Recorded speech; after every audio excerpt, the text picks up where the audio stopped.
Renascença do mundo. Movimentos regeneradores. Nos albores do século XV, quando a Idade Medieval estava prestes a extinguir-se, grandes assembleias espirituais se reúnem nas proximidades do planeta, orientando os movimentos renovadores que, em virtude das determinações do Cristo, deveriam encaminhar o mundo para uma nova era.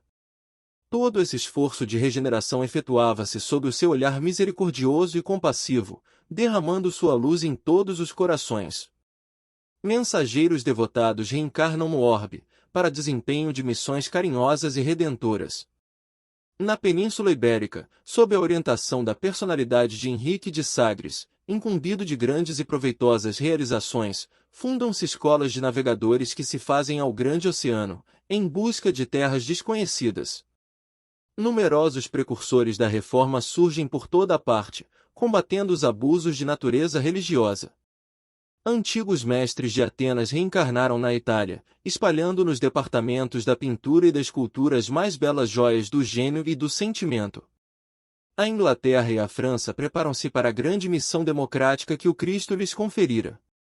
O comércio se desloca das águas estreitas do Mediterrâneo para as grandes correntes do Atlântico, procurando as estradas esquecidas para o Oriente.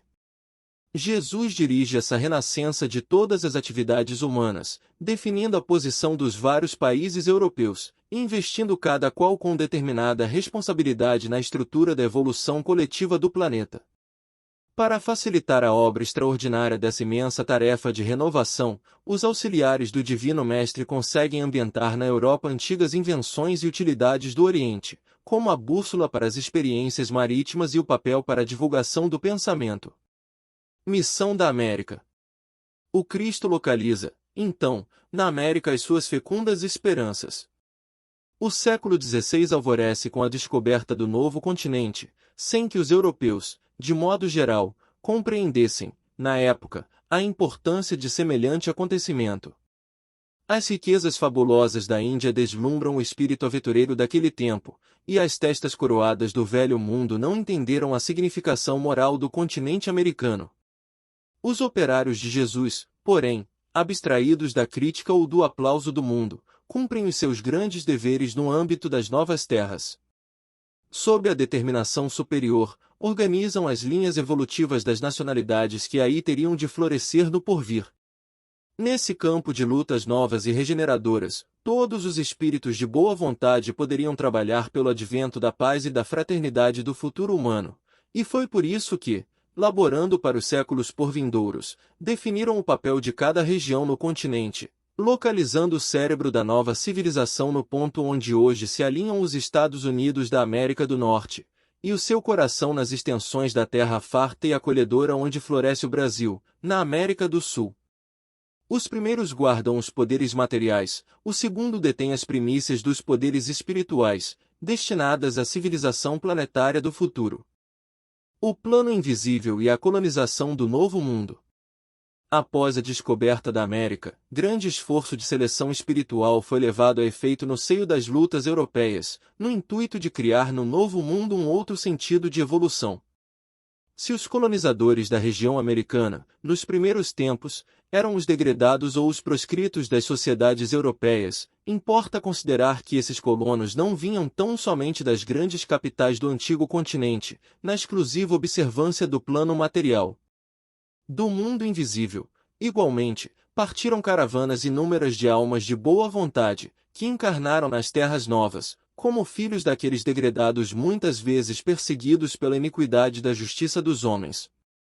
A esses espíritos mais ou menos adiantado, aliaram-se numerosas entidades da Europa, cansadas das lutas inglórias de hegemonia e de ambição, buscando a redenção no esforço construtivo de uma nova pátria em bases sólidas de fraternidade e amor, originando-se, desse modo, entre os povos americanos, sentimentos mais elevados, quanto à compreensão da comunidade continental.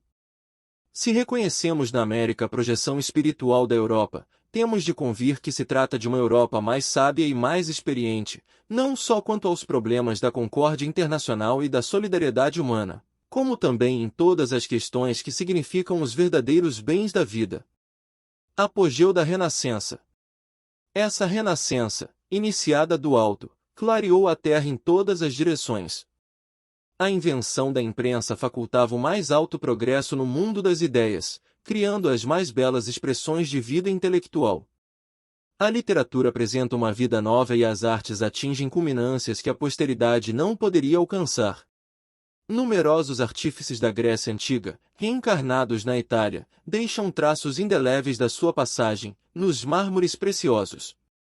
Há mesmo, em todos os departamentos das atividades artísticas, um pronunciado sabor da vida grega, anterior às disciplinas austeras do catolicismo na Idade Medieval, cujas regras, aliás, atingiam rigorosamente apenas quem não fosse parte integrante do quadro das autoridades eclesiásticas. Renascença religiosa. A essas atividades reformadoras não poderia escapar a Igreja, desviada do caminho cristão. O plano invisível determina, assim, a vinda ao mundo de numerosos missionários com o objetivo de levar a efeito a renascença da religião, de maneira a regenerar os seus relaxados centros de força. Assim, no século XVI, aparecem as figuras veneráveis de Lutero, Calvino, Erasmo, Melanchthon e outros vultos notáveis da Reforma, na Europa Central e nos Países Baixos. Por ocasião dos primeiros protestos contra o fausto desmedido dos príncipes da Igreja, ocupava a cadeira pontifícia Leão X, cuja vida mundana impressionava desagradavelmente os espíritos sinceramente religiosos. Sob a sua direção criará-se, em 1518, o célebre livro das taxas da Sagrada Chancelaria e da Sagrada Penitenciária Apostólica, onde se encontrava estipulado o preço de absolvição para todos os pecados, para todos os adultérios, inclusive os crimes mais hediondos. Tais rebaixamentos da dignidade eclesiástica ambientaram as pregações de Lutero e seus companheiros de apostolado. De nada valeram as perseguições e ameaças ao eminente frade agostiniano. Alguns historiadores enxergaram na sua missão uma simples expressão de despeito dos seus companheiros de comunidade, em face da preferência de Leão X encarregando os dominicanos da pregação das indulgências.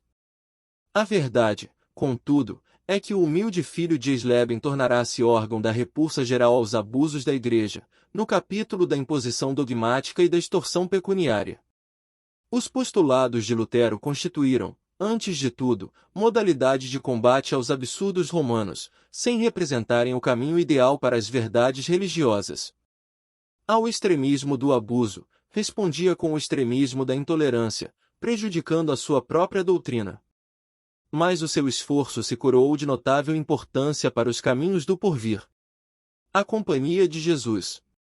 Uma onda de claridades novas felicitava todas as consciências, mas os espíritos tenebrosos e pervertidos, que mostraram ao europeu outras aplicações da pólvora, além daquelas que os chineses haviam enxergado na beleza dos fogos de artifício, inspiraram ao cérebro obcecado e doentio de Inácio de Loyola a fundação do jesuitismo, em 1534, colimando reprimir a liberdade das consciências. A Igreja, estendendo mão forte a essa ideia, inaugurava um dos períodos mais tristes da história ocidental. O Tribunal da Inquisição, com poderes de vida e morte nos países católicos, fez milhares e milhares de vítimas, ensombrando o caminho dos povos. Espetáculos sangrentos e detestáveis verificaram-se em quase todas as grandes cidades da Europa. Os autos de fé acenderam horrendas fogueiras do Santo Ofício, por toda parte onde existissem cérebros que pensassem e corações que sentissem. Instituiu-se a devassa de todos os institutos sociais e a violação de todos os lares. Na Espanha, queimavam o infeliz na praça pública. Na França, tétrica noite causava pesadelos coletivos em matéria de fé. Na Irlanda, muitos fiéis faziam questão de levar ao altar de Jesus a vela feita da gordura dos protestantes. Ação do jesuitismo. A Companhia de Jesus, de nefasta memória, não procurava conhecer os meios, para cogitar tão somente dos fins imorais a que se propunha. Sua ação desdobrou-se por largos anos de treva, nos domínios da civilização ocidental, contribuindo amplamente para o atraso moral em que se encontra o homem científico dos tempos modernos. Suas hordas de predomínio, de cupidez e de ambição não martirizaram apenas o mundo secular.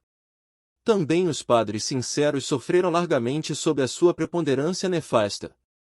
Tanto assim que, quando o Papa Clemente XIV tentou extingui-la, em 1773, com o seu breve Dominus a ser redentor, exclamava desolado: assino minha sentença de morte, mas obedeço à minha consciência. Com efeito, em setembro de 1774, o grande pontífice entregava a alma a Deus, no meio dos mais horrorosos padecimentos, vitimado por um veneno letal que lhe apodreceu lentamente o corpo.